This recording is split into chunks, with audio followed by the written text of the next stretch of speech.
everyone, fingers crossed.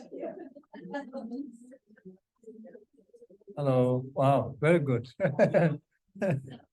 Good. Thank you. Thank you. Yes, thank you. Good, good. You had some good break? Wonderful. Thank you.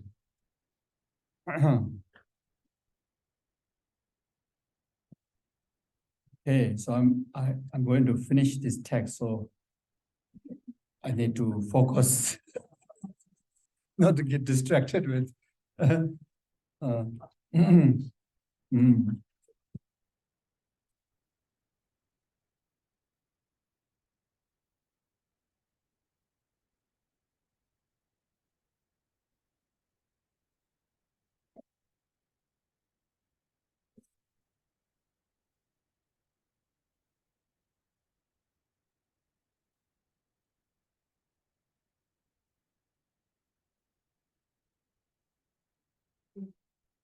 Mm. Yeah, so this morning, I think in relation to the verse 4, we're very much talking about taking care of others.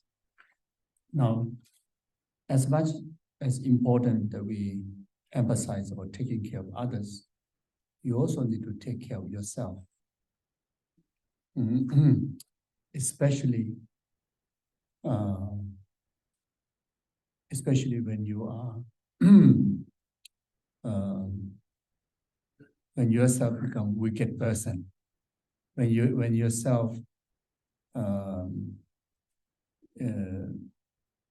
carry,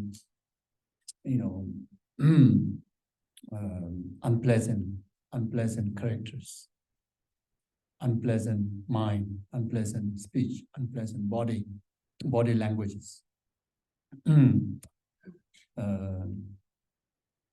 When someone spot some misbehaviors from our bodies, especially from our body and speech, then immediately, we need to have this practice of looking, watching into our own actions, rather than grasping of what people say and denying or accusing or blaming, someone criticizing you. As a practitioner, when someone say you have flaws, immediately, we need to have this practice of looking into examining our own speech and, our own body, speech, and mind. Immediately examining whether we really perform any misdeed or not. One should examine it. This is another very important responsibility as a practitioner.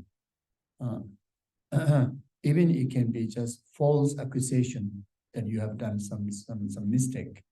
It's not about examining how bad he say, how nasty word that he emphasized, and how to defend. But as a practitioner, immediately it's about investigating our own body, speech, and mind.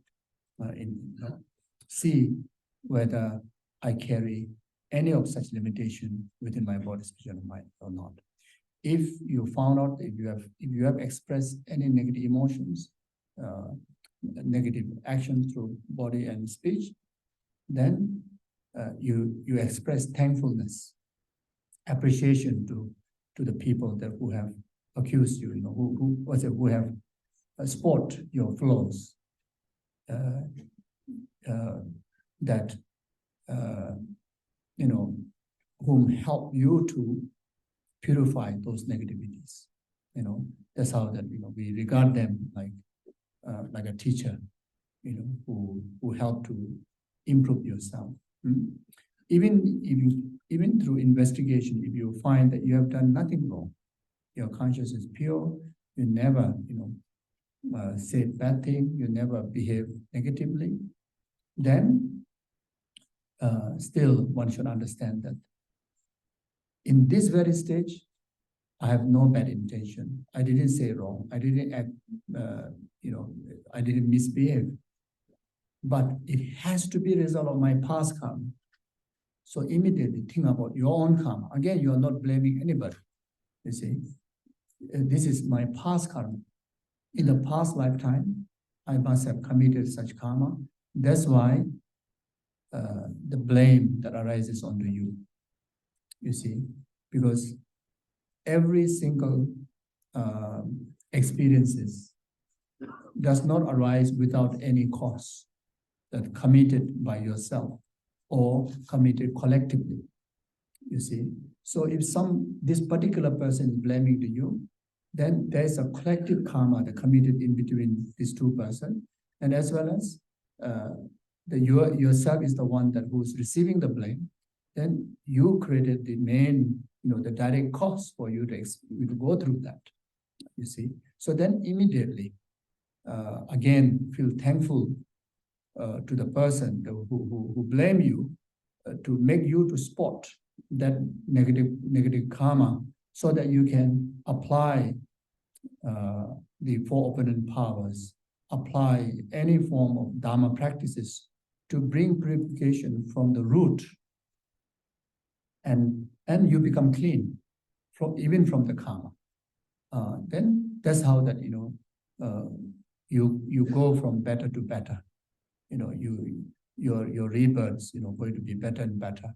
Your experiences of life going to be more and more virtuous, more and more pleasant, happiness, etc., like that. You see, so so immediately take as opportunity to purify in relation to in relation to understand that particular events through the understanding of karma. That's how we should that's how we should do. As a practitioner, we should do like that. So then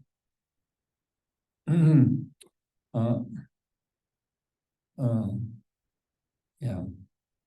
Then when we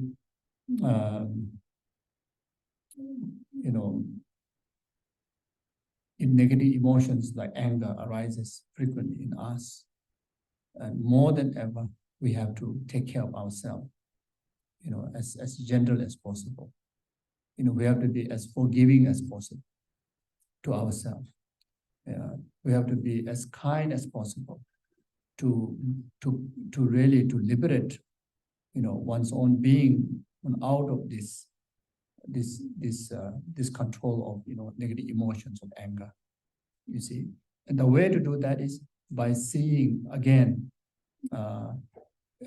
relating to the Dharma teachings, to understand the disadvantage of arising anger, then understanding the advantage of practicing of patience,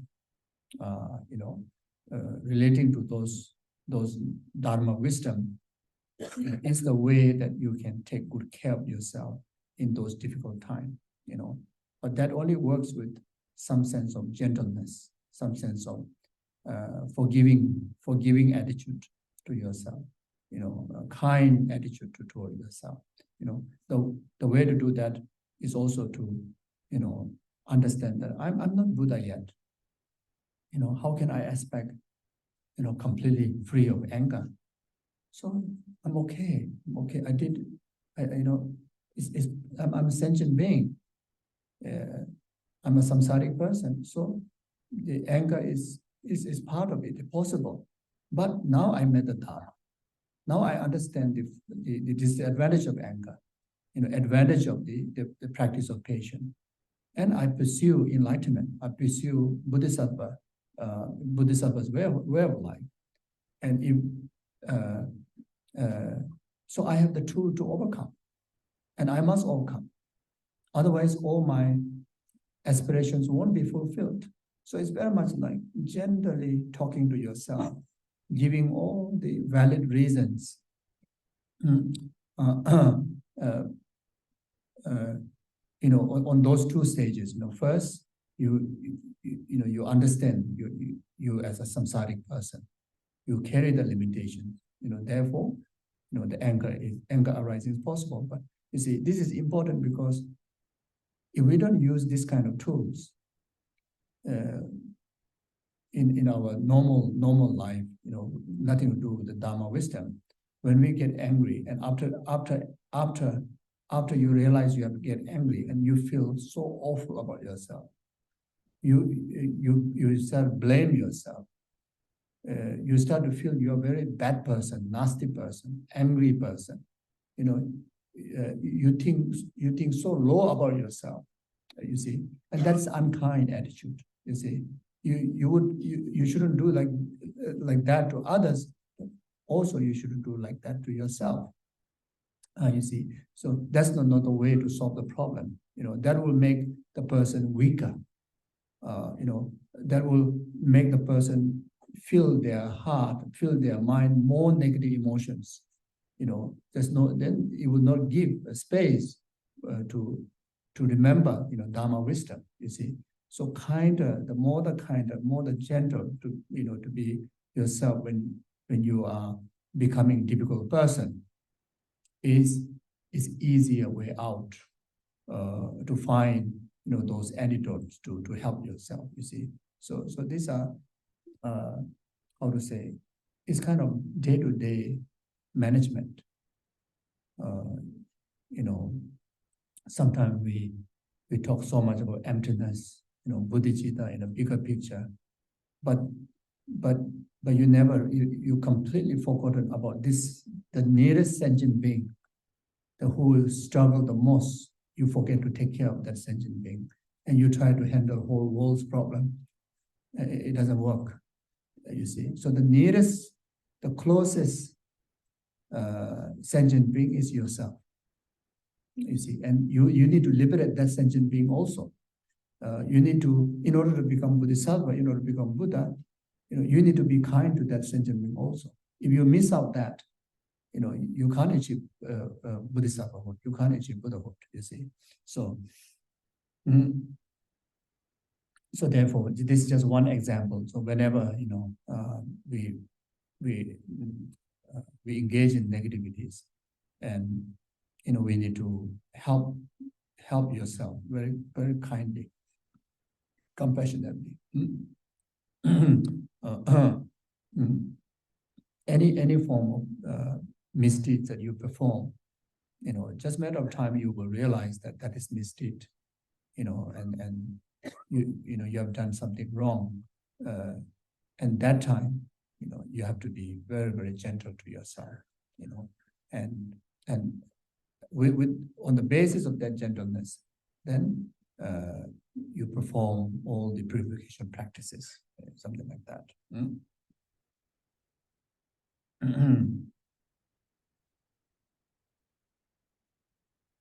Including remembrance of your Buddha potential. You console yourself when you are so deeply disturbed with your negative emotion. You feel like you're hopeless because how much you try to overcome anger, but the anger is like keep coming your way. How much you want to quit, even like smoking, drinking, doing all the misdeeds. But because of the strong habitual that we carry, from beginningless of past lifetime, or even in this lifetime, major time of our time was indulged in that. So it becomes so habitual of keep doing mistakes, you see. So, so if you are not kind enough, compassionate enough to yourself to overcome those negative habituals, even you apply very powerful Dharma wisdom like emptiness, it won't work. Even this bodhicitta, you see, there's no basis, there's no reception. Even you generate bodhicitta, you can able to express bodhicitta only in a good time, But in that right during that crisis, you weren't able to help. You see, so so you try to understand that let's say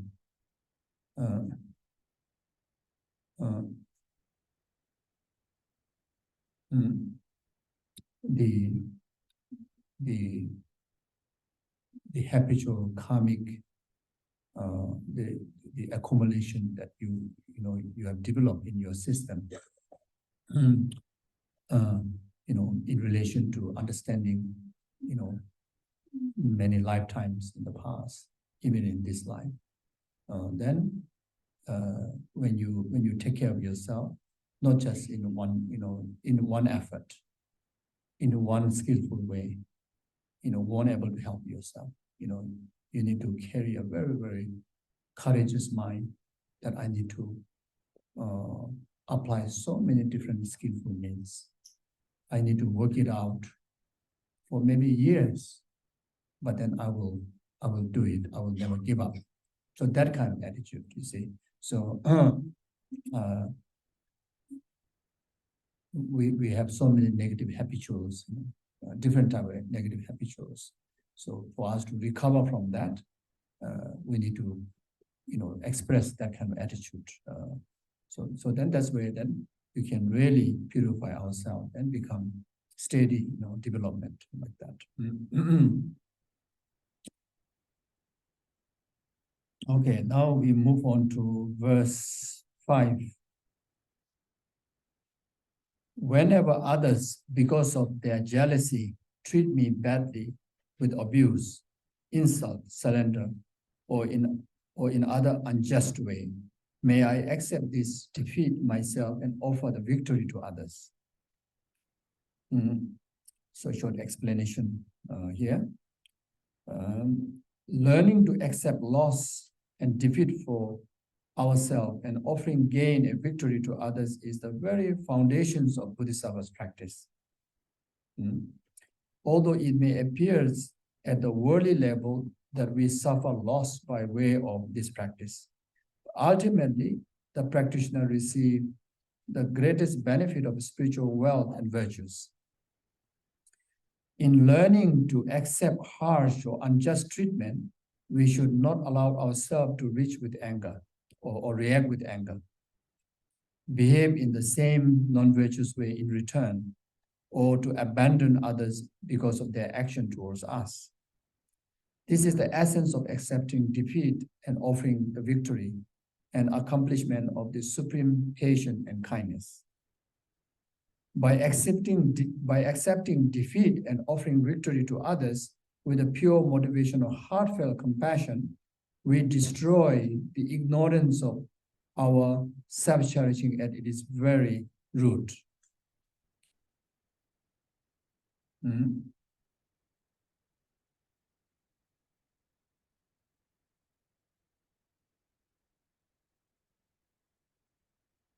So this, the practice of offering victory to others and accepting defeat.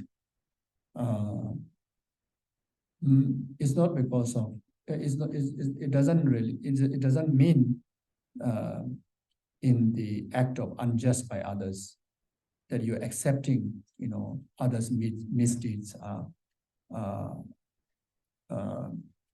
is okay or unjust okay. It's not accepting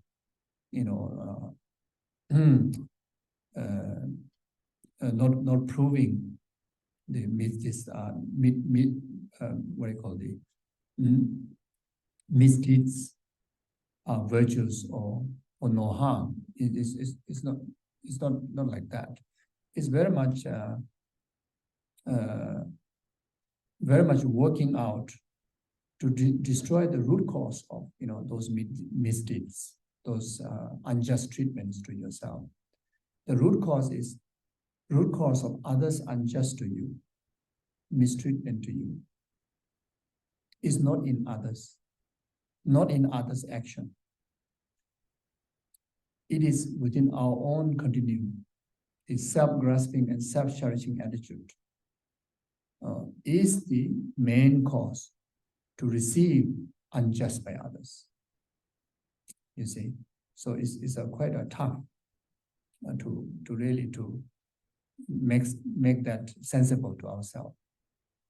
You see, as mentioned before, any experiences, no experiences that you experience without any cause that accumulate in the past. You see, whatever you experience in a global level, or individual level, community level, the main root cause of that experience, whether it's good or bad, it is coming from your karma. It's expressions of your karma. So if it is negative experiences, then the karma that which established in our system is by the self-grasping, ignorant and self-cherishing, egoistic-centered mind. So these two are the main factor why others are being unjust to you. Why others are jealous about you, why others upset about you, why others misunderstand you, why others mistreat you. You see, so understand, on the basis of this understanding, then you don't react back the same way is practicing the defeat, offering the victory to others. In that understanding, you see, if we don't understand that, then if someone unjust to you, you try to react the same way. You try to find a way to harm back. If someone mistreat you, you try to reply the same way. You see, as if the experience is very much initiated by the other party. The harm is initiated by someone, the harm giver. As if the harm giver is harming you. But in Dharma understanding, the actually harm giver, the real harm giver is within our own system, the self-grasping and self-challenging attitude. If these two negative emotions didn't accumulate the negative karmic seed within our system, no one will dare to, bring unjust and harm to us. There's no basis to bring harm to us.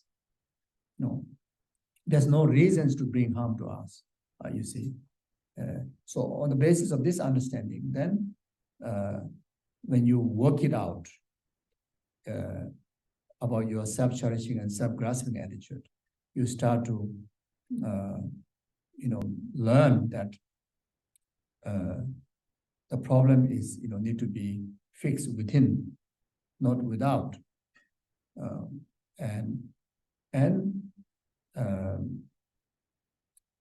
how to say, not relating that negative impact that you are experiencing to the harm givers is very much offering victory to others and accepting the defeat within ourselves. In that understanding, you see.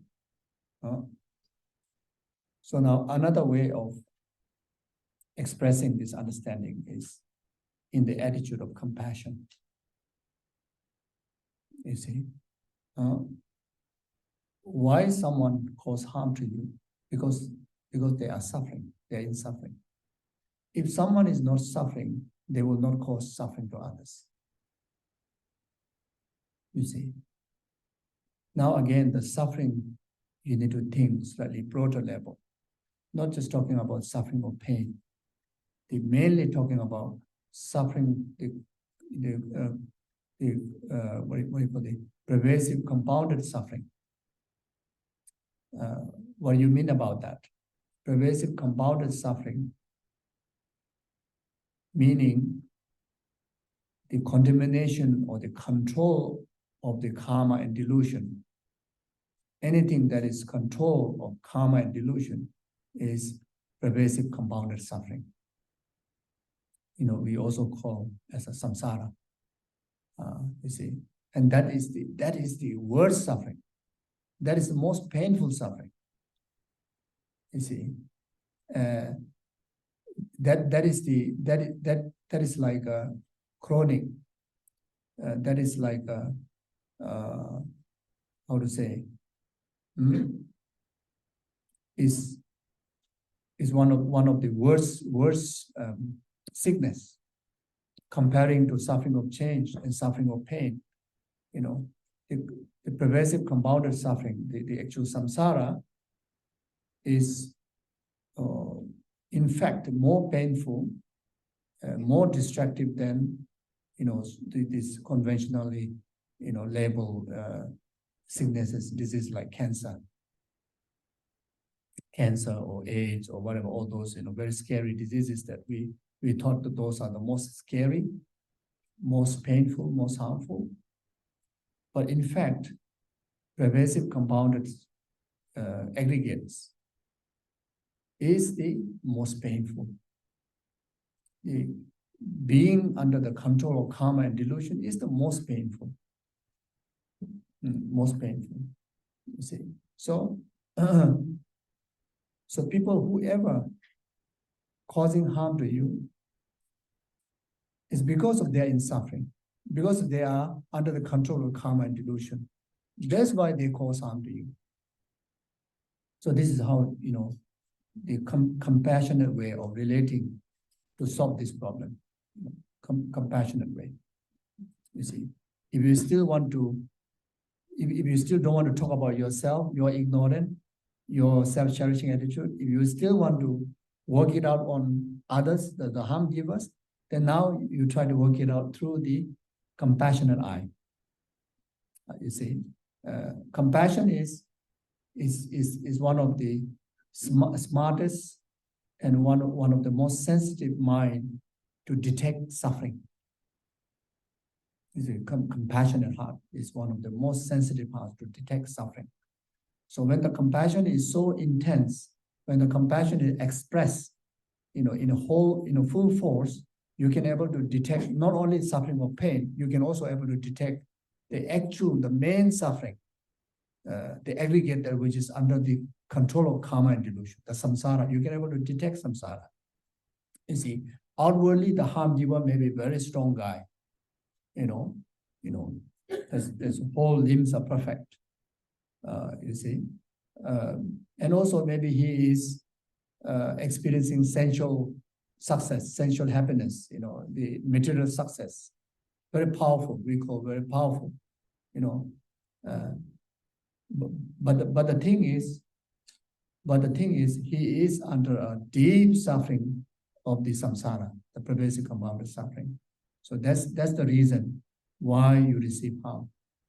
You see, so when someone is in deep suffering and the expressions of so much pain that until that you can experience the pain, then that person is nothing less than, nothing more important than most important object of your care, most important object of your help. You see, so whatever harm that you receive, instead of focusing on that, rather focus on where the root is coming from, and some more, you reply back with so much virtue, like compassionate way, and that you can understand as offering victory to the harm giver and accepting the defeat. You see, so you can also understand something like that. Yeah. So.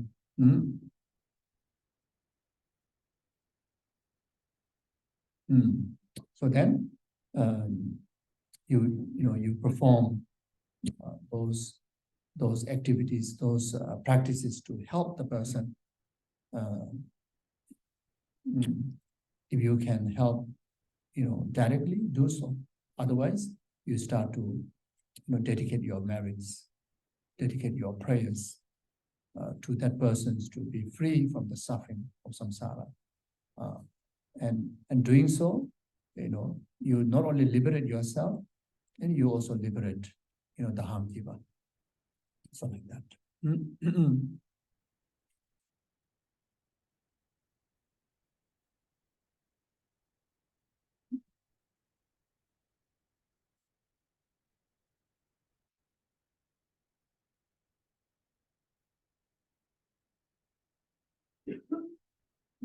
So now you can imagine, I think almost every one of us experience, some sort of inconvenience by others in our life, isn't it? Almost everybody have that kind of experiences, you see. So, you just whatever, the teaching that I expressed just now, try to translate to effectively, to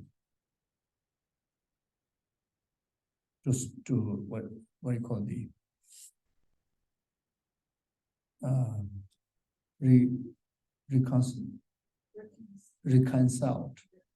reconciliation, reconcile. See, you just, you see, it's not necessarily the same word, must be there, not necessarily the same sentence, but you get the understanding what I'm trying to talk about. Translate to individually yourself, in relation to any situations, in relation to any person, any events that took place in life that you felt you were let down, you were mistreated, you were harmed, you were misjudged, you were insulted, or you were not acknowledged your good deeds, you were, or just put you into a very difficult time because of jealousy. So now, you understand there's two ways, isn't it? One is to accept and to know the valid reason, the real truth, which is your own self-grasping and your own self-cherishing is the one that make oneself to go through that experience. You see. So now from here, you release the grudge, you release whatever form of difficulty that you still grasp onto, release that by accepting the defeat, by offering the victory. I let go.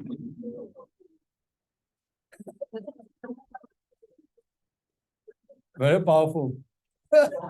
Very powerful. Let go.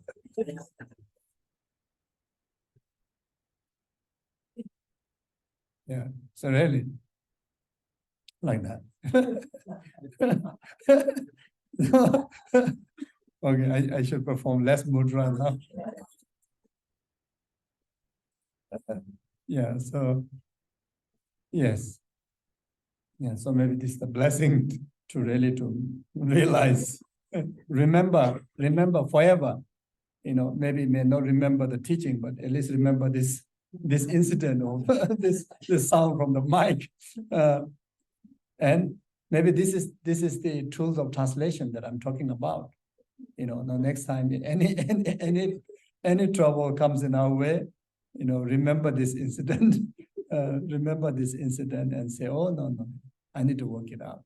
My self-grasping, self-cherishing attitude. I offer the defeat.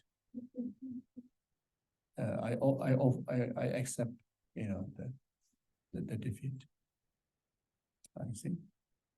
The another way is, the compassionate way. Use your compassionate eye to solve the problem. Remember this one thing. Compassionate heart is most sensitive heart to detect the suffering. You see, great compassion is the most sensitive, one of the most powerful mind to detect all other sentient beings' sufferings and limitations. You see, so from there, you forgive. You take the responsibility by yourself to solve the problem. You see, okay, so it's a very, very important meditation. You see.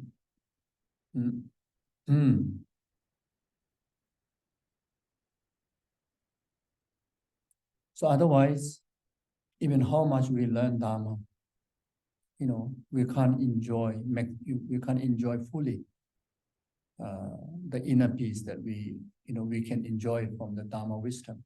We can't enjoy because the grasping is like kind of like a thorn. It's like thorn in our system. And wherever we want to settle, it poke you. Like thorn, like a cushion of thorn. Wherever you want to rest, poke you. Very painful. Grasping. It's like a thorn. Okay. So you see. So when we strive for Dharma, when we learn Dharma, practice Dharma, it's like we want to experience peace. We want to rest. We want to rest from very, very disturbing emotions, disturbing life. We want to enjoy very, very restful, peaceful, blissful moments, life. You see. But then each time we want to rest, but then the cushion is torn, then no way we can rest. Even though you see you find time to rest, but the cushion that you want to rest is always you use torn, spiky torn cushion, and we can't rest. So sometimes if we're not careful, we learn so many Dharma teachings. We do a lot of retreat. We do a lot of practices, but the grasping is like is very much like your main home. We really hold so tight on the grasping, and it's like you always patch the torn cushion on your buttock. You like kind of like a glue, torn cushion.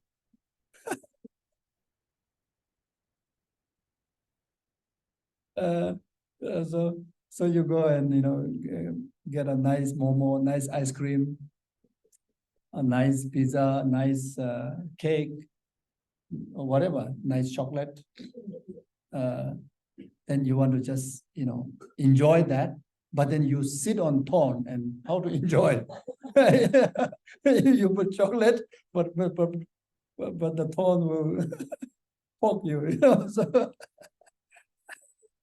So it's like that. Sometimes we are not careful, we are not mindful.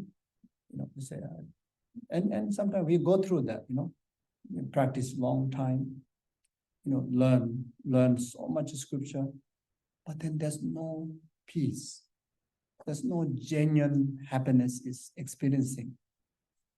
There's no settledness. It's still like kind of like in the hurricane, in the earthquake. It's still, like the mind is completely disturbed all the time. So easy get disturbed. So easily, you see, even little small things just burst into anger, burst into attachment, this and that, like that. But we have so much Dharma knowledge. You see, we did so much retreat, and like myself, so many vows. It's almost entire vow that I received, but I still carry the torn cushion glued to my buttock. So whenever I want to enjoy those, those Dharma, those whatever, but then can't enjoy fully. You see, meet unbelievable gurus, unbelievable gurus. You see. You have unbelievable Sangha community. You see, you very much learn everything, but still your heart is like so completely overwhelmed in worldly concerns, no genuine inner peace, you see. And the grasping is so strong that as if you still put so much effort of this, kind of discard, try to clear the so-called group of people like anime. And you still try to, group people whole as a so loved one. Then the rest of the people in the between, you just kind of have nothing to do with them. And, and like very much entire your effort, entire your day-to-day invest just servicing this three partial attitude, servicing. It's like full-time attendance, full-time working, no pay. You see, no pay. The pay is at the end, suffering. You see. Yeah. So that's mainly the grasping, grasping towards, excessive grasping towards loved one, excessive grasping towards anime, excessive grasping of ignorant towards the neutral beings, complete neglection, and grasping of permanent grasping. No need to talk about inherent grasping, that is very thick. Even in the midst of so much obvious experiences of impermanent is happening, but still we have this very, very hard, established, permanent grasping about life and things and events, permanent grasping, as to the enemy as like forever enemy, permanent grasping to the loved one, forever loved one, permanent grasping to the neutral people is forever, I have nothing to do. So this is very painful. This is the one that make us restless. This three partial attitude is the basis which our system put into a restless. You see, and this is also talking about the thorn cushion. In this three partial attitude is like a thorn, spiky thorn cushion like that. You see. So Dharma in a good time, it's nice to hear. You see. Or maybe in the Dharma class, it's wonderful, sounds everything wonderful. But the moment Dharma class ends, finish. It's nothing to do with you. You see? And sometimes when we listen to Dharma, it's always like, oh, he's talking about him or her. It's never think about yours. It's like actually talking about me. Actually, I can relate to myself. Oh, okay. Most of the time, it's, yeah, I know. Now today he's talking about, now he's talking about my enemy, he should behave, she should behave, not really about you, then, and some more, instead of helping to subdue your grasping, actually even boost your grasping, in that sense, you see. So that's why, yeah, like that. So anyway, again, my distraction.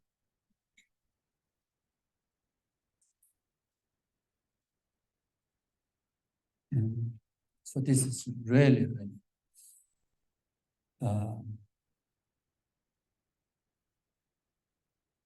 you see,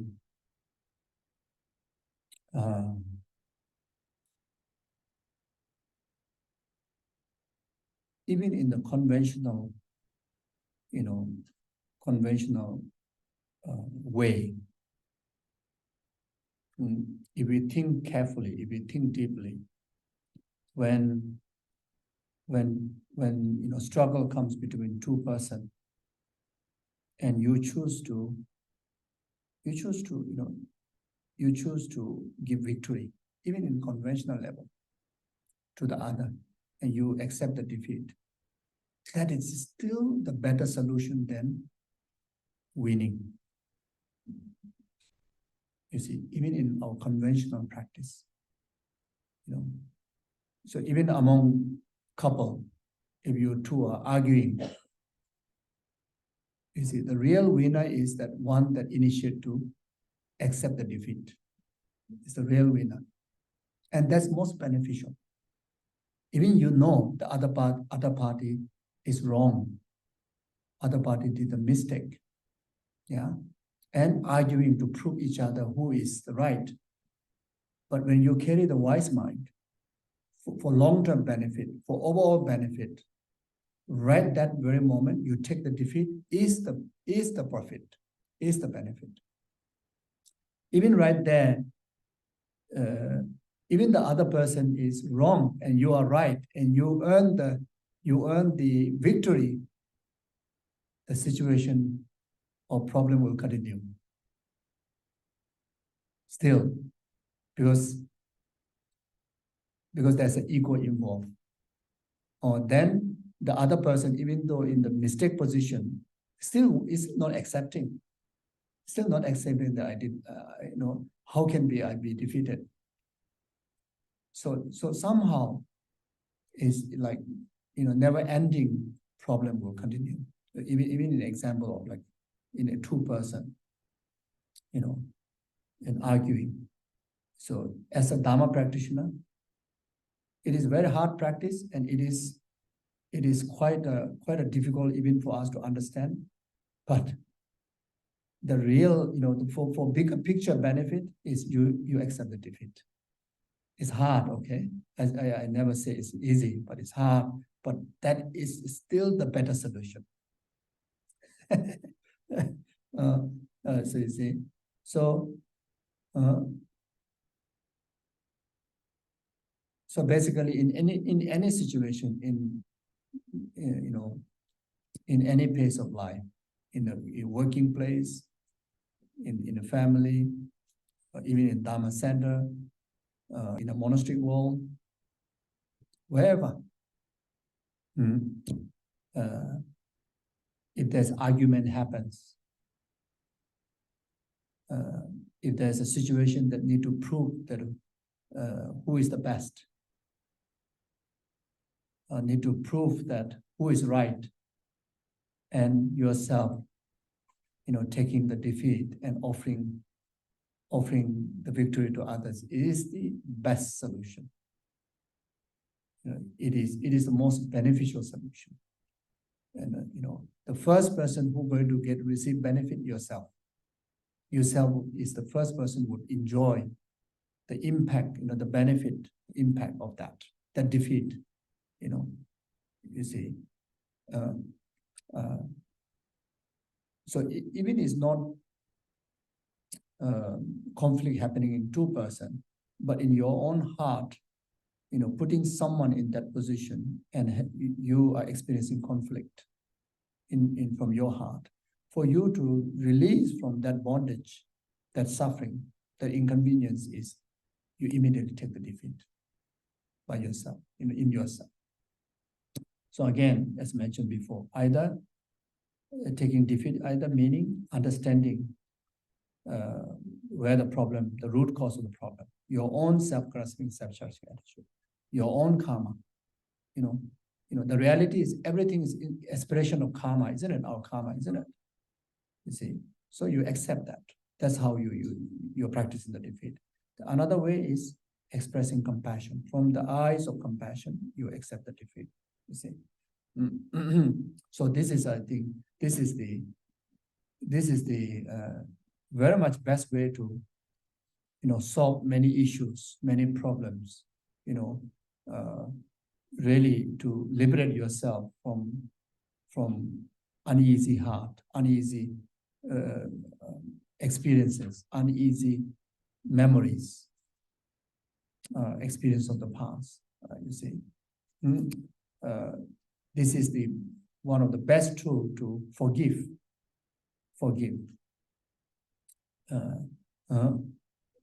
Best tool to liberate yourself. Best tool to bring yourself in the state of enjoying, the freedom from that bondage. You see, then you become really, when you practice like that, then you are harmless. You are harmless to others, and also no one can harm you. You are the most protected person. See, no one can harm you. Even people want to criticize you, you cannot be harmed. People want to, insult and do any wrongdoing to you, you're harmless. Think deeply. You become harmless. You see. I did share this image of deity Kurukule, whose staff is holding the bow and arrow, but whenever the arrow was shoot, it turned into flower, like that. So now you carry that very much like the enlightened quality of like Kurukule. Whoever shoot the arrow of any negativities, when it reach to you, it becomes like flower. You see, like when Buddha was practicing deep meditation on compassion and wisdom, these Maras, when Maras send down a big rock, fall from the hill to destroy him, but then the rock, come near to him, everything turned onto fire. It was a flower, turned to flower, like that. Then before he overcome the 4 Maras, before he actualized enlightenment in Bodh Gaya, there are so many different type of Maras try to disturb his meditation.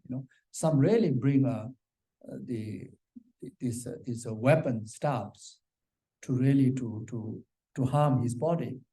And when the weapon reached, the very, very sharp weapon reached to his body, everything turned flowers. You see, so, but the weapon is a real weapon. But because he carried the immune system of deep compassion, and deep love, that's how that he cannot receive harm. Rather, he received, rains of flowers.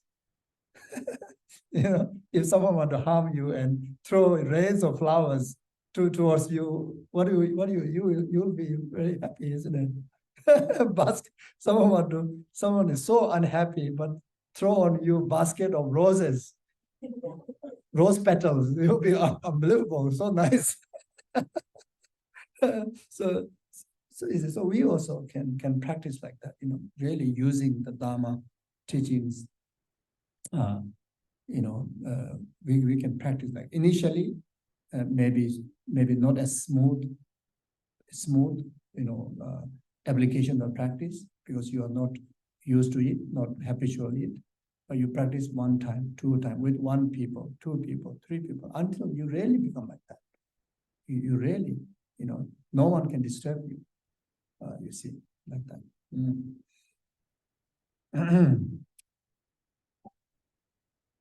Then world peace possible.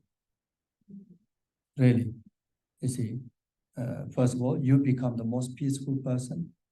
If like here, I don't know, 40 over people.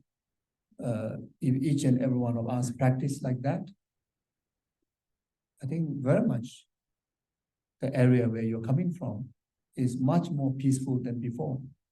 The world around you is going to be much more peaceful. Can you imagine, each and every one of you take the responsibility to share this message, share this teaching to your families, to your friends. Some of you may go very far. Some of you may be coming from very far places, maybe, some other countries, or maybe even in Australia, maybe some came from many other regions, you see. And each and every one of have a circle of our own friends and a family. And sometimes, take opportunity to share, some of these tools of how to make peace with others, how to live unharmed yourself, unharmed by all this very complicated world, living in a complicated society. It's a lot of difficult people around us, honestly, isn't it? And we can easily obtain protection from our own inner wisdom. you know, just building a very thick wall and big compound, you know, big gate, not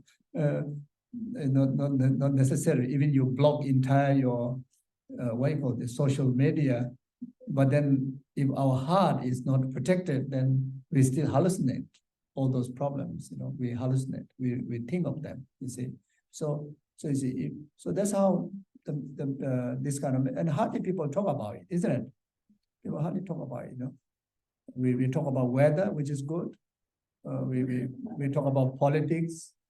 We talk about someone's this and that, this and that. Maybe sometime, maybe say, oh, you know, I met one very strange person, you know, which really, you know, I have a non-stop blah blah blah blah. Looks very sleepy, but it's not sleepy.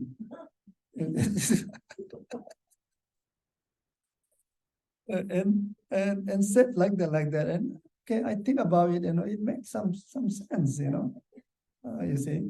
So it's kind of like create a very nice story, and you can teach others, you know. I was with one little lama, a reincarnation of my master. So I lived with him for about 3 years together. So if I wanted him to eat on time, so I create a story, as if like real story. So it's as if I encounter someone, you know.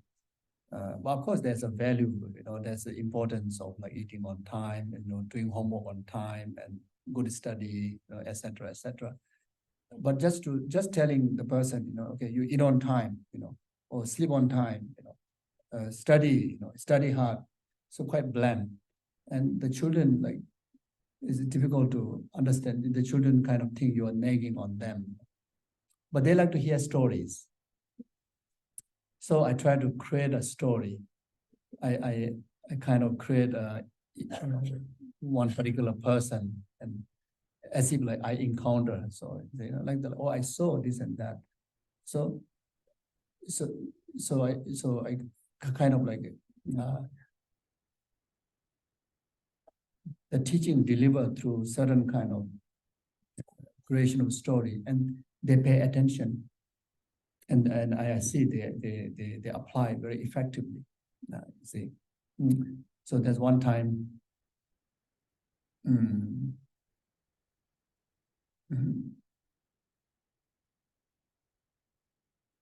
Yeah, so I packed the lunch, you know, the lunch box to school, and he's not finishing the food in the school. So, and I saw one time that, you know, because when he come back without clearing the lunch box, you know, he may get into trouble. So,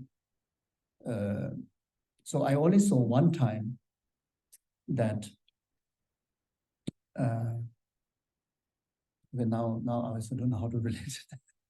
So anyway, as if, you know, I create a story that as if I saw him that he's not finishing his lunch all the time,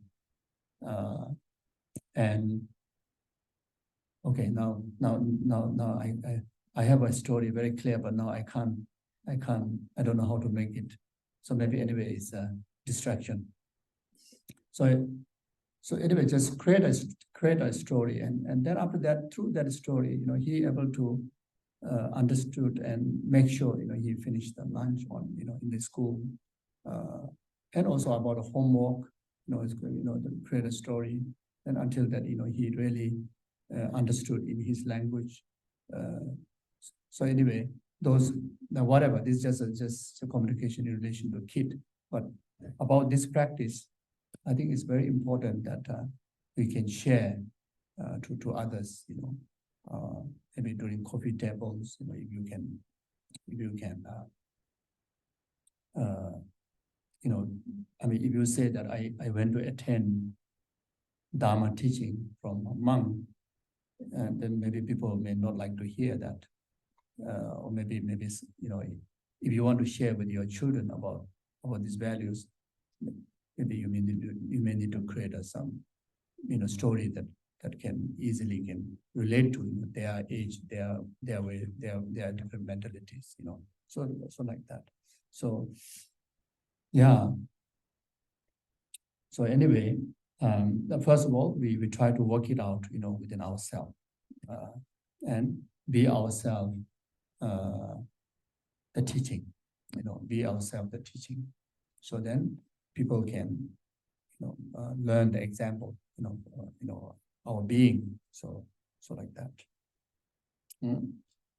So now the number 6. When someone whom I have benefited or in whom I have placed great trust and hope harms me or treat me in hurtful way without reason, may I see that person as my precious teacher. So the brief explanation: when we are kind to people, helping them, giving them our trust and hope, we naturally expect to be treated kindly in return. When people repay our kindness and trust by harming us or treating us in hurtful ways, we often react with anger, hurt, or disappointment. After such an experience, we may find it difficult to give them our love and respect. This type of ordinary love is conditional and impure. So talking about the importance of unconditional love. As a practitioners of Bodhisattva's way of life, Mahayanic teaching, we want to embrace a situation such as this with skillful wisdom, compassion, and unconditional love. Therefore, it is essential that we have a way to transform these difficult experiences into an actual path to enlightenment. To accomplish this, we learn to see a person who harm us or treat us in a hurtful way as our precious teacher. Precious teacher for us to develop the practice of patience, the practice of the 6 paramita, the practice of patience. This person becomes our precious teacher because of the priceless Dharma lesson we receive.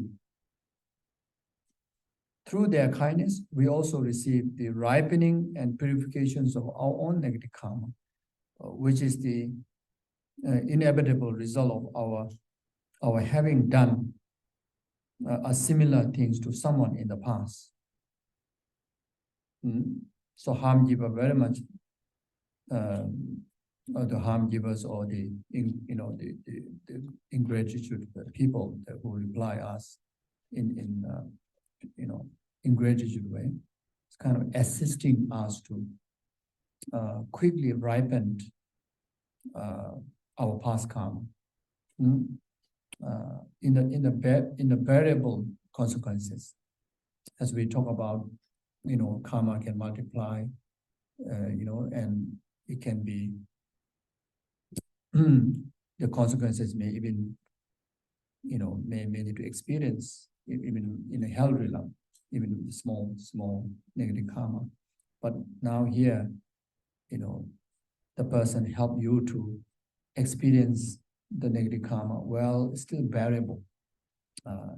From that point of view, you'll be thankful. And also, you're experiencing the karma that you have done similar karma, similar action to others, or in the former time that you have done the similar action to this person. So that's why now it's replying the same way. So there's a karma for the result similar to the cause. So whatever kind of experiences we experience in relation to others, we have done the similar thing, similar action in the past. That's why you're experiencing this kind of result. So in this way, we can see how Even our worst enemy can be our greatest benefactor and precious teacher. So, so again, this verse can be very helpful, especially in you know the the difficult experiences that you experience with close one, like family members, like parent to children, children to parent, brother to sister, like that, among the family members and among the friends. Mm.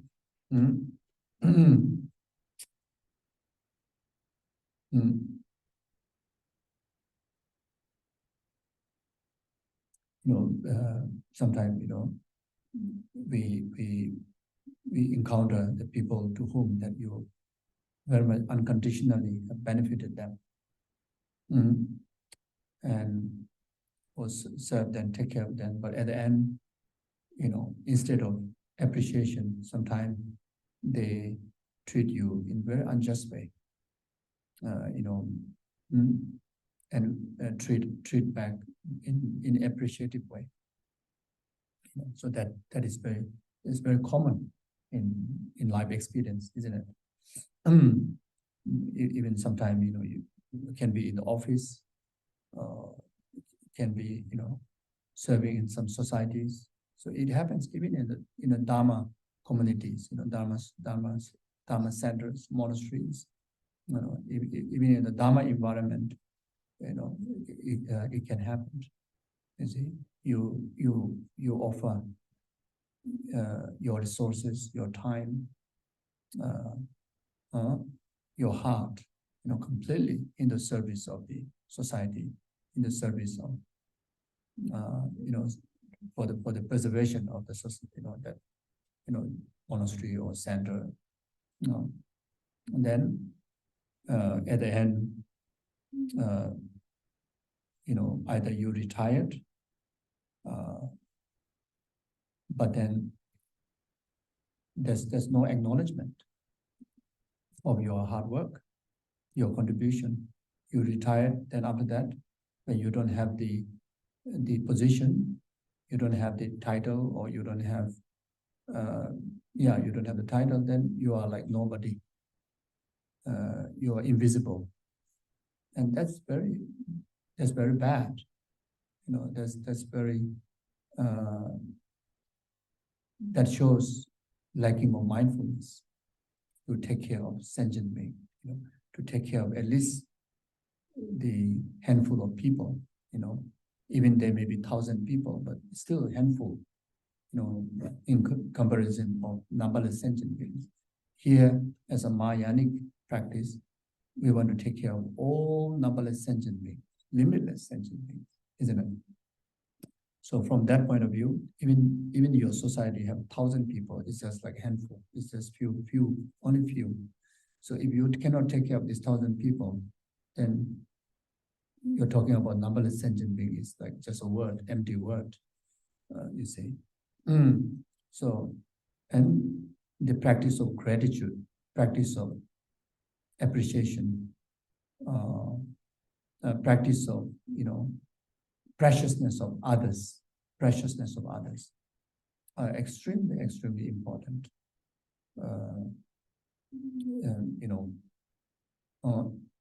Even people don't do any volunteers, people don't do take any particular responsibility, but just to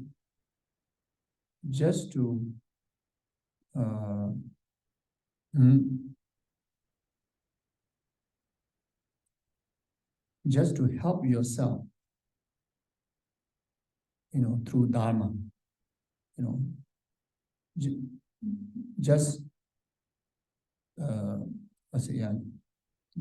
just to help yourself through Dharma, and that itself is huge contribution from that individual, from the Mahayanic Dharma point of view. From the perspective of Mahayanic Dharma, is your ultimate goal is you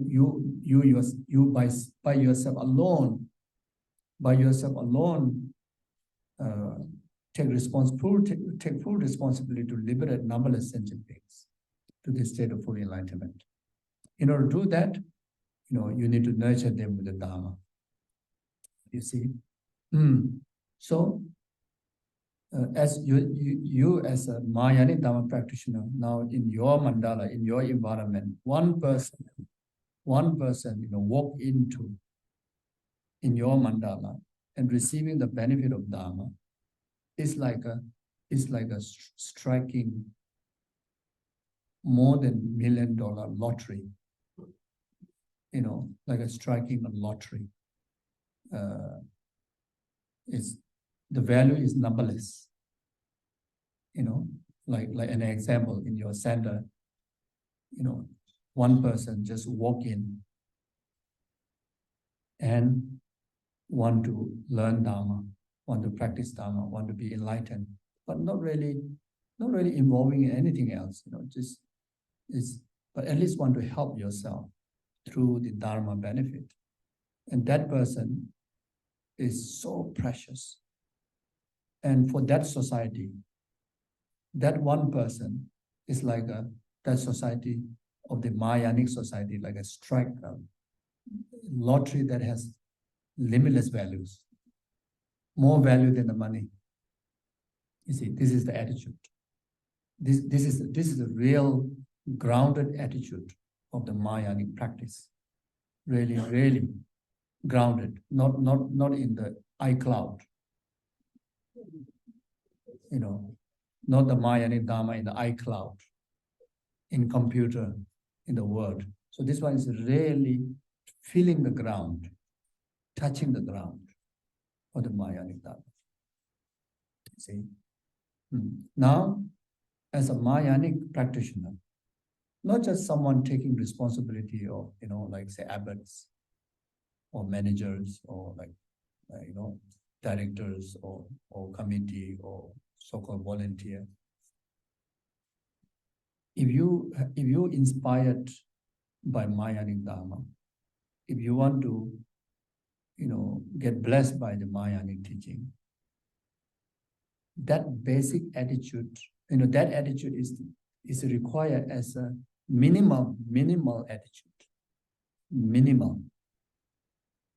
You see, minimal attitude, that minimal wisdom, minimal mindset, need to carry. Then everybody is so attractive. Everybody becomes so attractive. Among that group, even the problem maker is so attractive. You see, even after you offer all the benefit, but later you reply with ingratitude, as precious as a teacher is now that person, as so precious, it's like your root guru. Maybe someone that you have benefited for years through that society. But at the end, somehow, reply with all the blames, criticisms, all the unjust kind of manners, ingratitude manner to the people who are responsible, who are still in that Sangha community. The attitude, our attitude towards that person is as valuable as your root guru, valuable as your Dharma teacher. You see, it's so precious. Even that an unjust person is still so precious. You see, so this attitude is attitude is a foundation to develop all the blessing of the Mahayanic teaching. You see, like that. As a Mahayanic Dharma practitioner, the moment someone make problem, then you get upset, angry. That's not Mahayanis. That's worse than Hinayana. That's worse than just thinking about self. Hinayana, it doesn't mean about the Hinayana practitioner or whatever. Meaning is, self, only focus on the self-liberation. It's talking about your liberation alone. I'm talking about that, You see, in comparison of, this this great compassion and the small compassion, that is still worse than that, you see. So, yeah. So that's why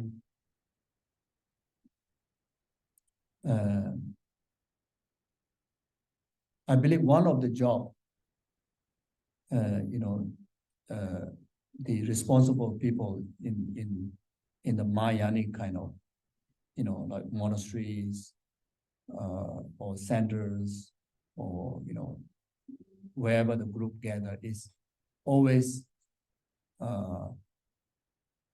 expressing the kindness of the people, expressing appreciations of the people.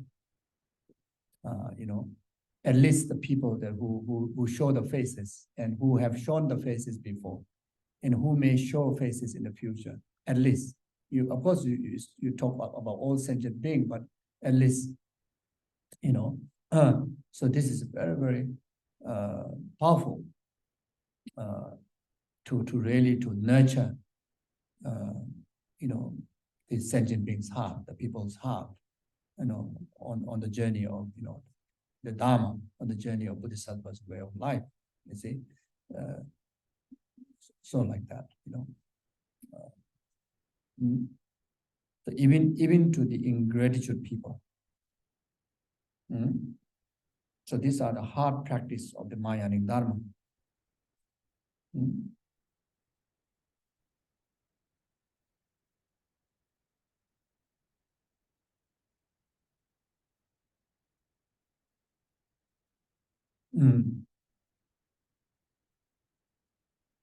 So when we practice like that, then it directly antidote to our ego, and directly antidote to our self-cherishing attitude, which is the main obstacle to be purified as a Mahayanic practitioner. Main enemy that we really need to overcome is the self-cherishing attitude, self-grasping, ignorant. Yeah. Then one of the main stages of practice we need to develop is the sixth perfection, practice on sixth perfection. One of them is a patience. So this particular teaching is about practicing patience, to a difficult people, and especially to whom you have hope, you have benefited them, but then reply you with all the unjust, and ingratitude way, regarding them as a precious teacher. To tame your patience is one of very, very valuable practice, to really to progress steadily, swiftly on the Mahayanic path, so like that. So now, not only in the monastery or Dharma center, but when you go back home, maybe the rest of the other family might be non-practitioner, or maybe non-believer, or maybe other religious practitioner, or even maybe whole family member, maybe Buddhist practitioner, but you saw this teaching. You had the karma, you had the merit to see this teaching, learn this teaching. Now, as a Mahayanic practitioner, you take full responsibility by yourself alone to take care of the rest of the others. You yourself alone, by myself alone. You see, not like I need my sisters to be Mahayanic together so that then we can do something. Maybe 50% of my family member become Mahayanic practitioner, then we will work it out, something to illustrate Mahayanic Dharma in my family, not like that. So the Mahayanic practitioner attitude is by myself alone. So this is, when we go through the training of this 7 cause and effect, this is the number 6, the special courageous heart, the number 6. We did talk much about the number 1, which is recognizing all sentient beings as mother. Then after that, remembering their kindness, repaying their kindness, and great love, great compassion. Then the number 6, Paksam. So you need to carry this Paksam, the most courageous heart, like by myself alone, taking care of all the family members. Or even they behave in just way, in just or in gratitude way to me, you're going to regard them as your teacher, and you will take care of them, you will serve them. You see, and this practice, if you apply, if you are a parent taking care of children, this is like most yummy practice, most marvelous practice. You see, because children, they don't mean it to be unjust to you or ingratitude to you, but sometimes it's just their natural process. Their natural growing. They feel like parents' benefit to them is like parents' job. Parents to love them is your responsibility. Parents to pay their school fee, give them all the best is like your job. Like they're coming into your world is your mistake. Nothing to do with me. If they are unhappy, you say, oh, you brought me into this life, and now you fix it, my problem. Some even show that kind of attitude. But if you don't have this kind of mindset, it's very hurtful. It's very hard. Very hard. And especially when the children grow around teenage, young adults, and sometimes some children even have a hard time even later, give a lot of hard time. There are also many families they enjoy with beautiful children, unbelievable, grateful children. But there are some people who go through that difficult. But if you carry this Mayanic set of mind, then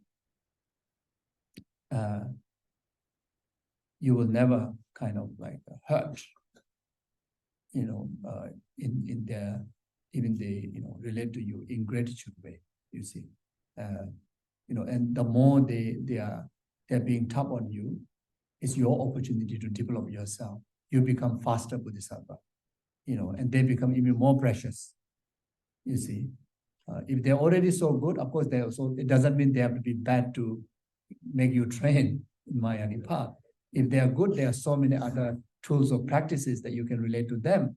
But even if they are unjust to you, they still become most attractive to you, most precious to you. So precious until like your guru, like that,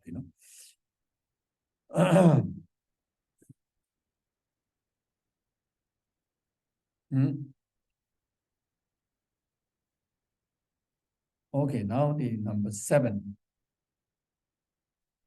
In brief, may I offer both directly and indirectly all health, happiness, and benefit to all beings, my mothers, and may I secretly take upon myself all of their harmful actions, pain, and suffering.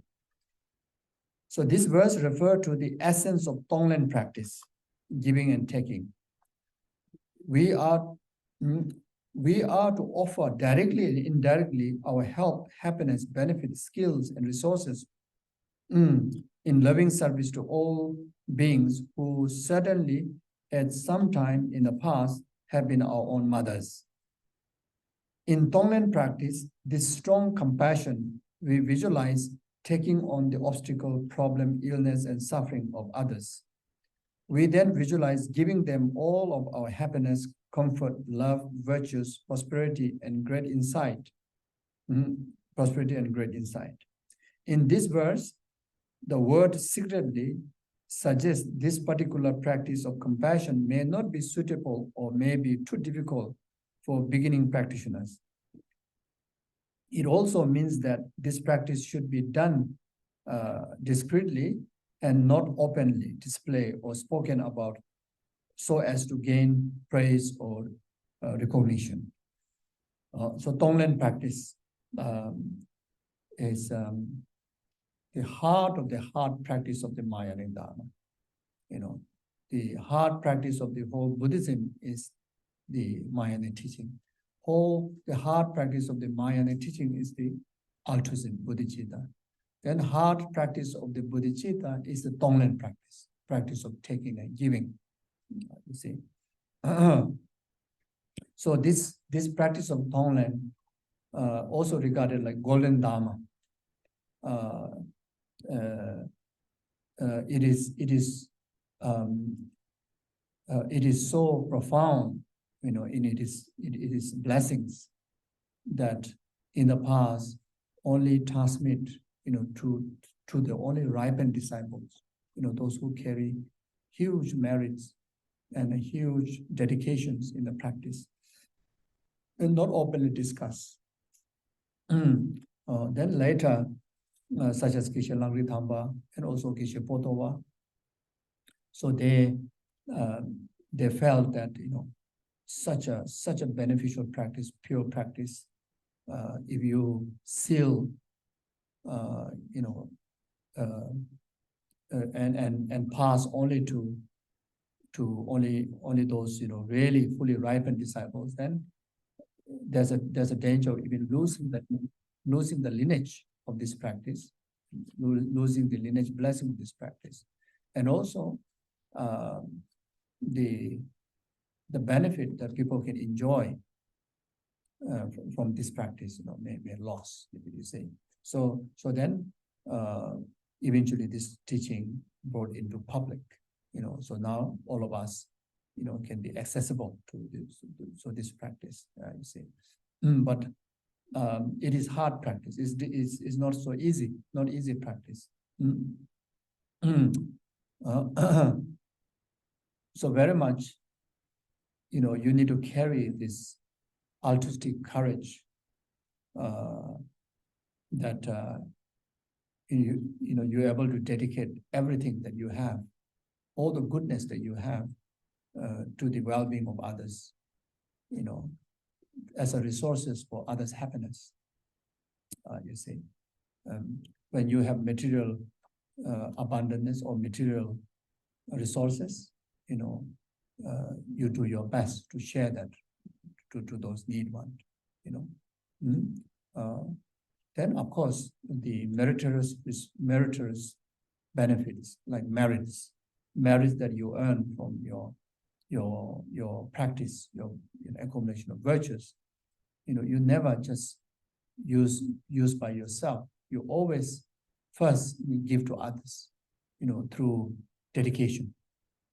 You see,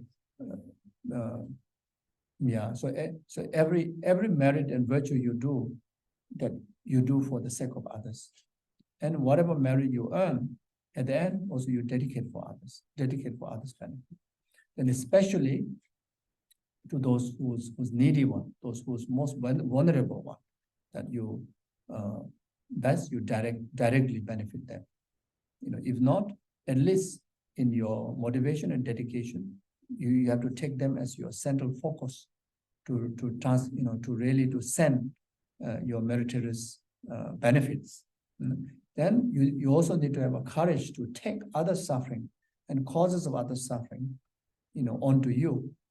So now this, when we say take upon yourself, it's not talking about taking upon any of your aggregates, on your physical level or on your mental level, So it's talking about taking onto the false view and the false attitude, the self-grasping ignorant and self-cherishing attitude. So you see, so when you practice the practice of Tonglen, taking and giving, if you see someone is suffering, let's say someone is wounded, now you really, want to take the suffering of wound, and it is causes the karma or whatever it may be, through your visualization, that taking upon you, it doesn't mean the wound taking to ripen upon your body. You see, it rather is ripen on your self-cherishing attitude and self-grasping ignorant.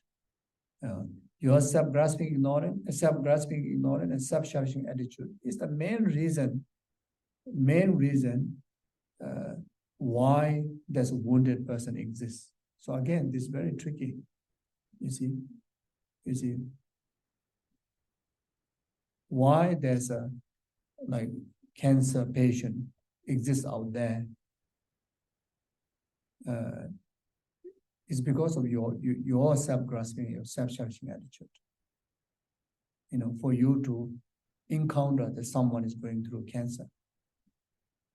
You see, so meaning Meaning to that is, what it means is, because of our unpurified mind, we experience someone going through suffering like cancer.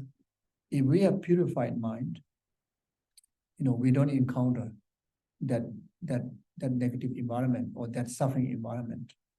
Again, I think some days before I discussed about some suffering exists in Buddha's eye, but in Buddha's eye, suffering do not exist. Samsara exists in Buddha's eye, but in Buddha's eye, samsara do not exist. So similar way, so when you purify your self-grasping attitude and self-grasping, ignorant, and self-cherishing attitude, then your impure perception is purified, and you don't experience impure experiences. Impure experiences, even in relation to others. You see, it doesn't mean the other person, there's no any individual don't experience cancer or don't experience any difficulty. It doesn't mean that. But in relation to you, no one encounter in relation to you, whoever you see, whoever you relate to, from their side, the suffering appears to you. But from your side, you purify those impure or negative environment or difficult, suffering environment. So therefore, to destroy the root cause, by destroying this root cause, not only you yourself liberate from that suffering environment, but also from this practice, you accumulate so much merit. By doing so, then you dedicate this merit as a condition to that person, to be free from his or her own karma, also to be free from he or her, the root cause of the suffering, which is again self-grasping and self-cherishing attitude in them. You see, so so when we say the merits and goodness and happiness ripen upon the suffering being, there's nothing to ripen upon like kind of on their body. There's nothing like kind of our happiness like suddenly ripen upon them. That doesn't happen. But merit that you are dedicating to that person's to that person, it become a condition for them to gain wisdom and merit to purify the root cause, the karma and the delusion. That's how they gain liberation from that suffering environment. You see, so like that. So even through visualization, when you do Tonglen practices, you can visualize like medicine Buddha, or you visualize yourself, into like a medicine, or then abundance of medicines, and the what you call the blessings, the merit that can cure the diseases into that person, even visualize like kind of like a medicine ripen upon them. It's nothing kind of let's say like medicine is delivered. It's not kind of your physical comfortable sensation, ripen in their body. It doesn't happen like that. It doesn't work like that. But it play as a condition for them to find a right medicine, right doctor, timely medicine, timely care. So merit work as a condition. So the Tonglen practice, especially using the tools of breathing, when you breathe out, then you visualize all these benefits are carried by the frequency, frequency of your, the frequency that which has the element of interdependent arising nature, which also carry the element of the power of the, Buddhas. It also carry the element of your sincere heart of giving help. providing help. Then the interdependent, the condition you communicate, you actualize through the communication, through your visualization between this person and you, the receiver and you.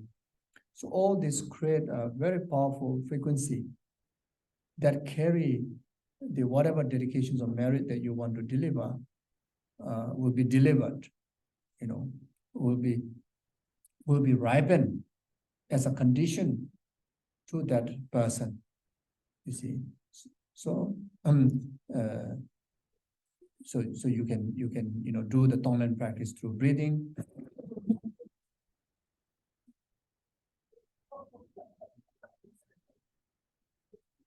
So maybe this is also power of Tonglen, maybe. So anyway, yeah. So this maybe is now it's coming to the teaching on emptiness, maybe to check where the I exist.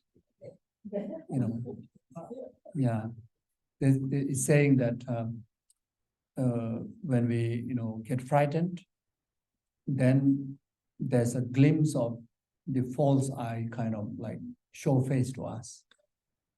So there you try to catch, like, oh me, so then see where this I exist. So maybe this is good too. So anyway, yeah, so you can do the Tonglen practice through using the tools of breathing, using the tools of visualizations like colors, nectar flows, or just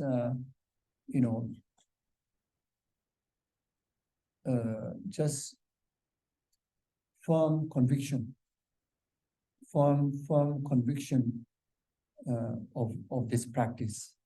Then you just think of the person or anyone that you want to benefit. Then you just, sound is getting bigger. Oh yeah, maybe I move a little bit this way.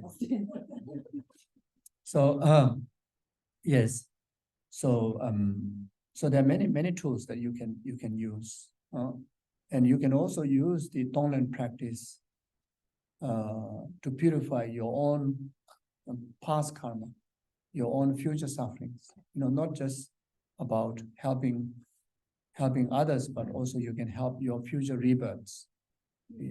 Your future rebirths. So whatever karma, especially definite karma, which is definitely going to result in suffering result in the future, isn't it? So you take all those sufferings and it is causes onto your self-grasping attitude now. Then you condition with all the dedications of your merit, to your future reincarnation. So this is also one of the way that you can engage in Tonglen practice in relation to your continuum, so like that. And the Tonglen practice is regarded very powerful cure of our own sicknesses, our own sufferings, mentally or physical sufferings. Whenever we experience sufferings, then that's the time, one of the most effective, as I mentioned before, Tonglen practice is the hard practice of the bodhicitta. So in bodhicitta practice, there are so many levels of practices, but Tonglen is the heart. So you see, so whenever you feel you are in trouble, and you can engage in Tonglen practice simply by using any of the tools that mentioned before. But the understanding is that whatever problem that you're going through, may it be sufficient of experiencing all the other sentient beings suffering and problem. You very much even can use visualizations of taking those form of sufferings, forms of troubles that people in the world experiencing, onto the self-grasping attitude. Then the suffering and the pain that self-grasping attitude, experiencing, you see, even though it can be physical form, physical pain, or circumstances, the obstacle that comes with the environment, whatever, the self-grasping and self-cherishing attitude, that is the basis where expresses or know the experience of the suffering, you see. So again, all those sufferings of others pour onto that self-grasping, self-cherishing attitude. And that bring about cure to your own sicknesses, your own troubles, at the same time, bring free from all the troubles, to the world or to the sentient being. You can also do like that. You can also meditate that may my suffering be sufficient of experiencing all the sentient beings' suffering, and may all sentient beings, be free from suffering. And you visualize that they are already abided into the state of, no more suffering, in the state of no more suffering. So you can also use the four immeasurable, the meditation on four immeasurable in relation to the practice of Tonglen. You can also, practice like that. There are many individuals, practitioners, even beginners, whenever they're in trouble or either going through some physical or mental health issues, so they use the Tonglen practice and they get cured, or they at least get, better. There are many experiences, and there are also, compassionate Buddhas, Nyungne practice. So when they conduct Nyungne, one of the meditation they integrate is the Tonglen meditation, while accumulating the compassionate Buddhas and sadhana and the practice, visualizations of the compassionate Buddha. Then join add the practice of Tonglen. Even there are people who cured cancer. There are such evidence. People get many help for all sorts of problems. Also business problems. Or relationship problems. Instead of being so negative about it, rather they utilize these tools of Dharma practices, and they get overcome. They get overcome. Even in Malaysia, I live in Malaysia for 5 years, and there are quite a number of individual students. Some got relationship problems or business problems, health problems. They utilize the practice of Tonglen, and they within a short period of time, they come back and says that their problem is solved just because of they practice Tonglen, rather than staying complain, get worried. And they use the Tonglen practice, and they overcome, and the result was so beneficial and so sustainable. After many years, they're still enjoying their life. Those who had relation problem, no more relation problem, they come together, very loving. After many 10 over years later, I see the result. So like that. So before that, they try to go to a counselor, they try to do this, they try to do that, overcome for some time, but then somehow again falls back to the same problem. But these are the real life example. People really apply and they receive the benefit. So it's not just like teaching say so.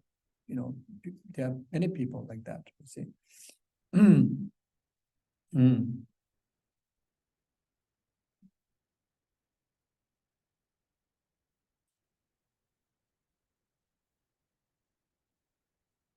Yes.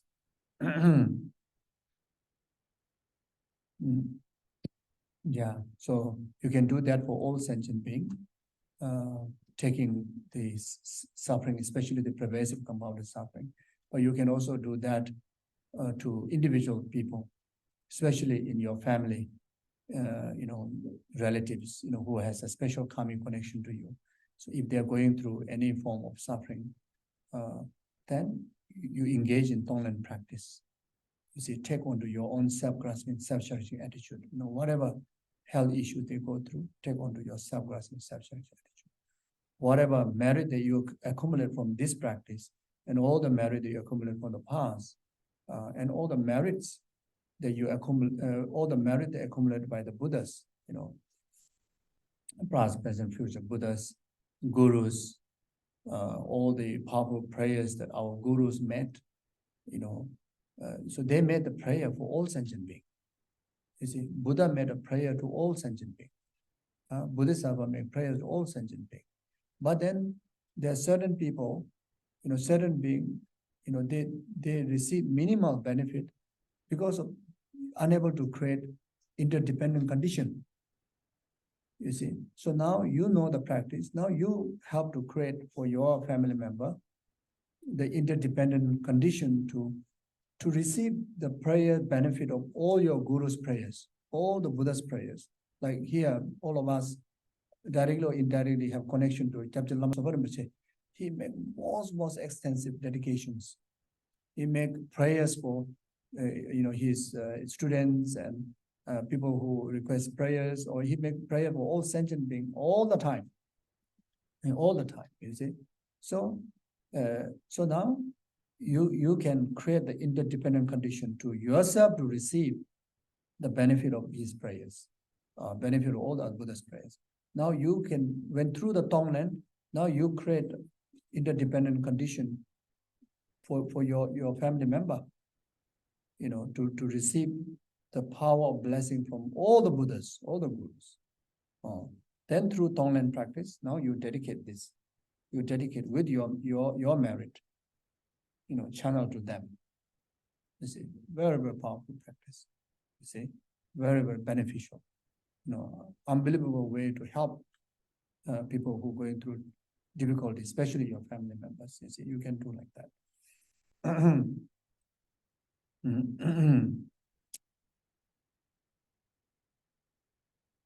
Now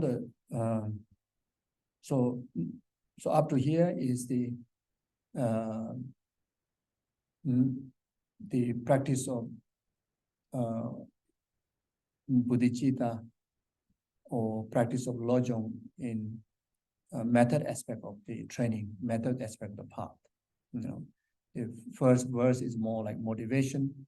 Then after that is very much illustration. So the practice of compassion, practice of kindness, practice of love, or practice of bodhicitta. Now the verse 8, the last verse, is the practice of wisdom, the altruistic wisdom. It says like this: may I keep all of this practice undefiled by stain of the eight worldly concern, and by recognizing the emptiness and illusory nature of all existing things, may I be liberated from the bondage of attachment and mistaken view of reality. So the meaning, it is essential that our spiritual practice not be defiled or stained by the eight worldly concern. For example, engaging in this practice, hoping to be recognized or praised as an excellent Dharma practitioner, is not a right motivation. Nor should we practice with expectations of gaining something special or pleasurable for ourselves. Our motivation for practice must not become polluted or obscured by worldly concern and attachment. The right motivation is to act exclusively and compassionately for the benefit of other beings. Our realization of ultimate truth, we understand. Our mind training practice must also be unified with our direct perceptions of ultimate truth, emptiness.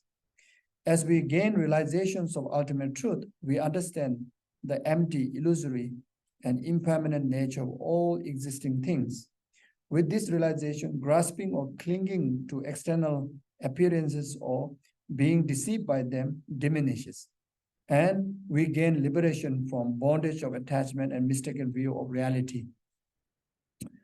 So eight worldly concern, gain and loss, pleasure and pain, praise and blame, fame and dishonor, So very much when we practice any form of Dharma, especially such altruistic Dharma, then the motivation, make sure that we should be free from this worldly purpose. The dedication also should be free from this worldly purpose. Then along the practice, make sure that our practice not stained by these worldly concerns. You see. So in short,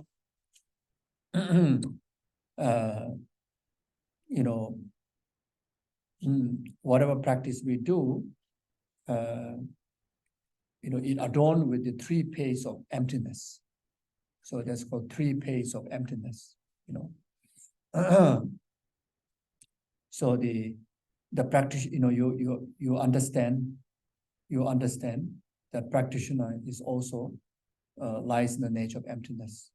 The practice also lies in the nature of emptiness. The purpose of practice, the object of dedication of the practice also lies in the nature of emptiness.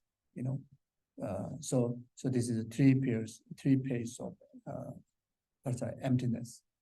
So then that helps to purify the stain of worldly concern, stain of wrong views, stain of wrong views. Then Dharma practice becomes very pure.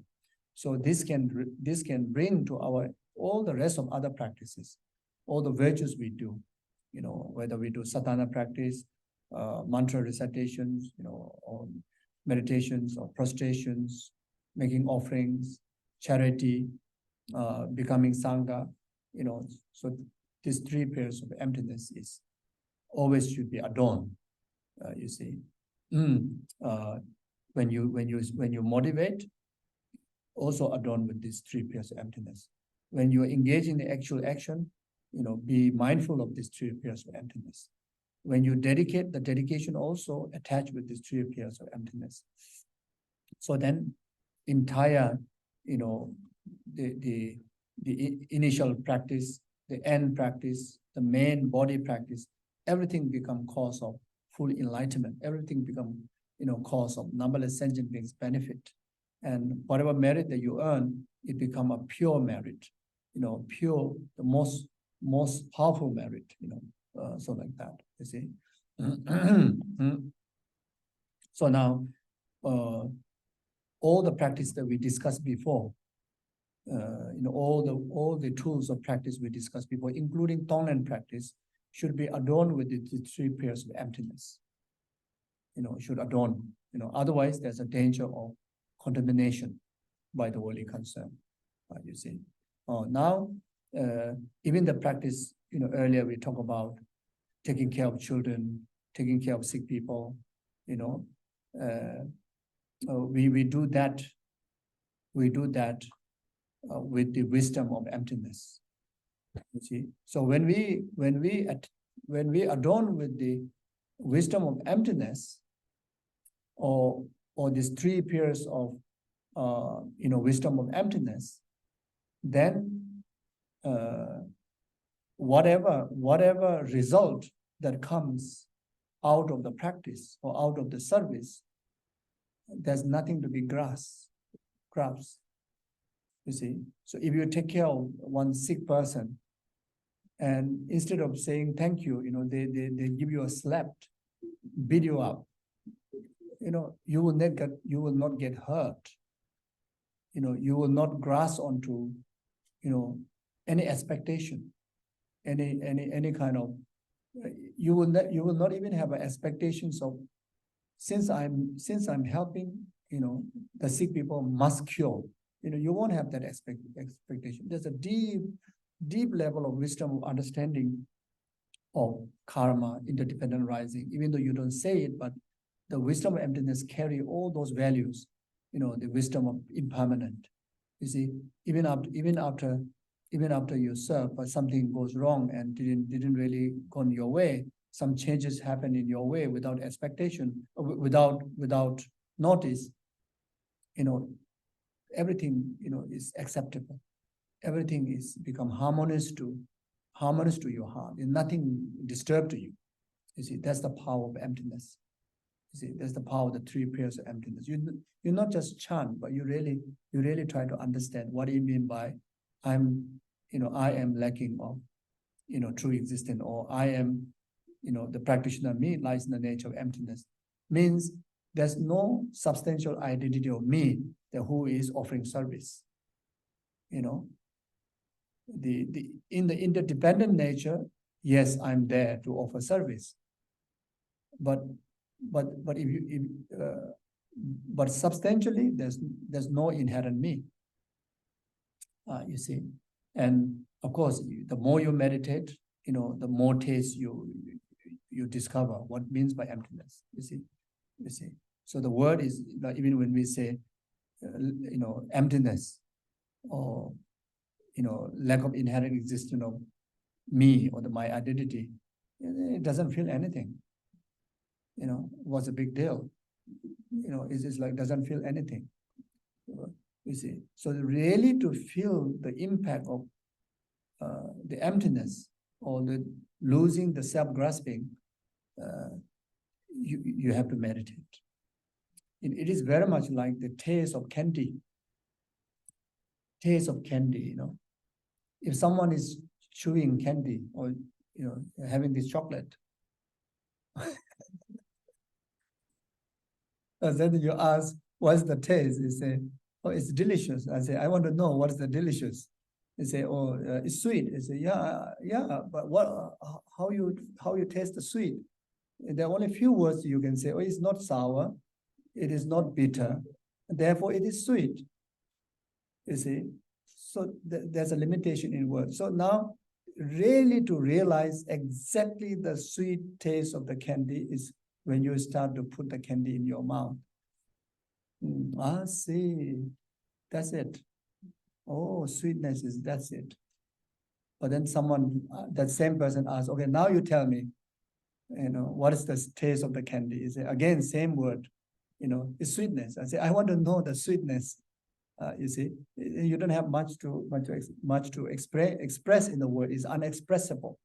So it's very, very subtle, and it's individual experience. You see, the more you meditate, then you really enjoy the yumminess, of the taste of emptiness. So,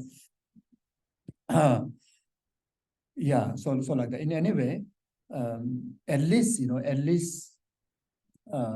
the word alone also very powerful. You see, the moment you pronounce word of emptiness is saying that the ground of the samsara is like get shaken. It means your root cause of samsara is already like occur tsunami, occur earthquake. You see, so they're very powerful. You see, so now,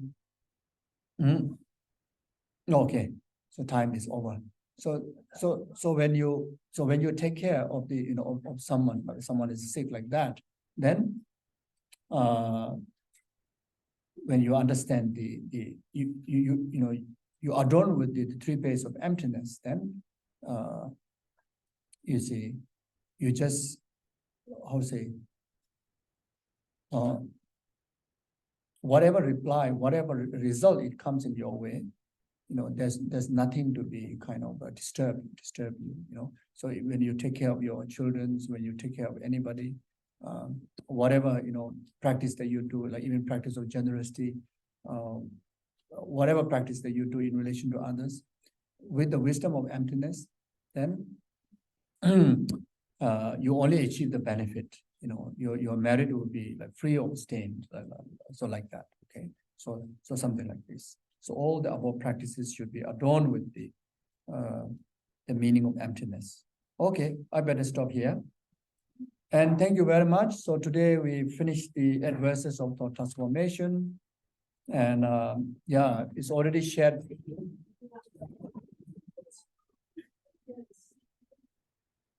Already shared the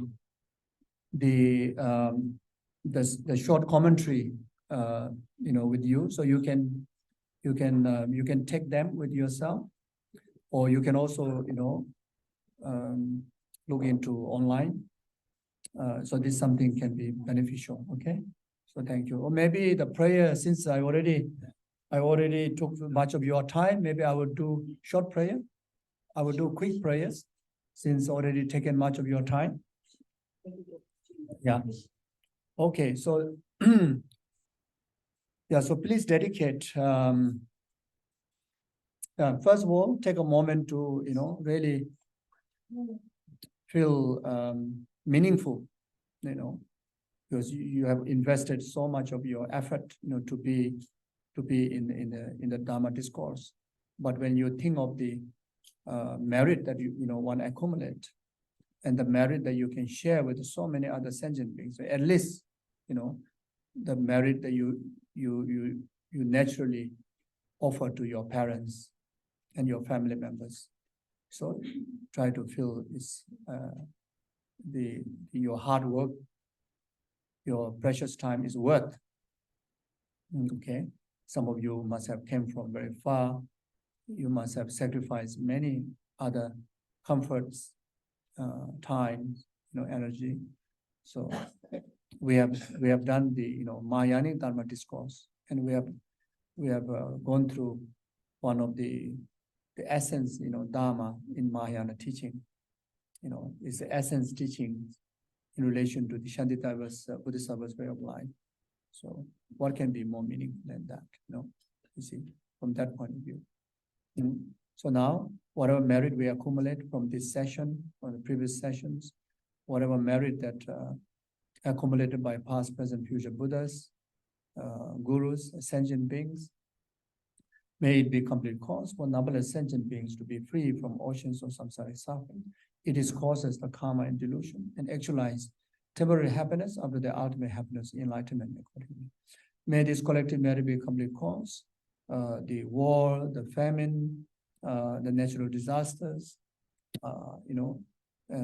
including the pandemic, or any form of inconvenience, that experience globally or individually, including the sicknesses that individual go through, relationship problems, business problems, health issues. May our collective merit be complete cause to overcome them without delay even a moment. And everyone enjoy peace, happiness, virtue, especially altruistic virtue in their life. May this collective merit be complete cause all the amazing beneficial people to the world peace and happiness of the world, like such as His Holiness the Dalai Lama, and all your spiritual gurus, yourself, your family members, always enjoy good health, long life, and fulfill all your aspirations accordingly. May this collective merit be complete cause. Anyone who passed away, especially in last 49 days, especially those of the individuals who requested prayers from our gurus, who requested prayers from me, who requested prayers from you, or even people or the animals. They didn't ask you to pray, but you saw them, they're in trouble. You saw, like some animals pass away or people pass away. And we dedicate through you, we collectively dedicate this collective merit for them to be free from suffering of death, suffering in limited state, suffering of rebirth, actualize higher rebirth in Buddha's pure realm.